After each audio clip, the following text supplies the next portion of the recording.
નમસ્કાર બાલાવાળા દર્શક મિત્રો,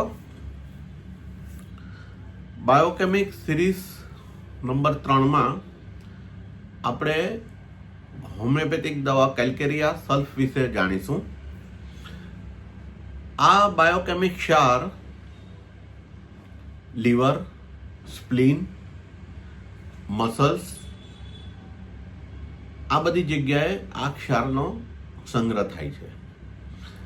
જ્યારે આ ક્ષારની આપણા શરીરમાંથી ડેફિશિયન્સી થાય છે ત્યારે સ્કિનને લગતા સામાન્ય રોગો, ગળગુમડ, ચહેરા પરના ખીલ, ફોડકીઓ વગેરે થાય છે.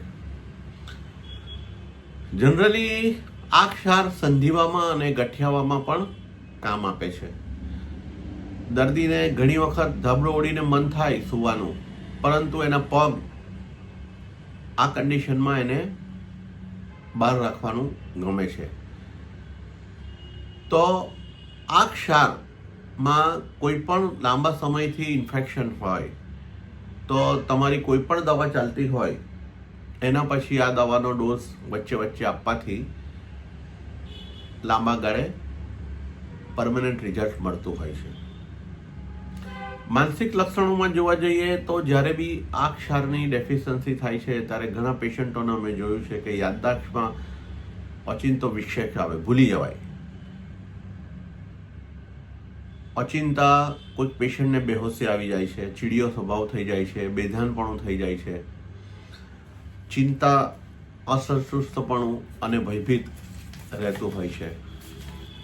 તો મિત્રો, જ્યારે પણ આ ક્ષારની ન્યૂનતા થાય છે ત્યારે સિરીઝ ઓફ સિમ્પટમ્સમાં જનરલી એલોપેથિકની તમારી ટ્રીટમેન્ટ પતી હોય ત્યાર પછી જ્યારે પેશન્ટ આવે ત્યારે આ ક્ષાર વચ્ચે વચ્ચે આપતા હોઈએ છીએ. કોઈ પણ પ્રકારના ગળગુમડમાં બીજી હોમિયોપેથિક દવાઓ માથાના માટે જ્યારે નિષ્ફળ જાય છે ત્યારે સામાન્ય રીતે કિડની અને લીવરને લગતી થોડીક સામાન્ય તકલીફો હોય. ઉંમરને કારણે થતો સંધિવામાં પણ આ ક્ષાર કામ આપે છે.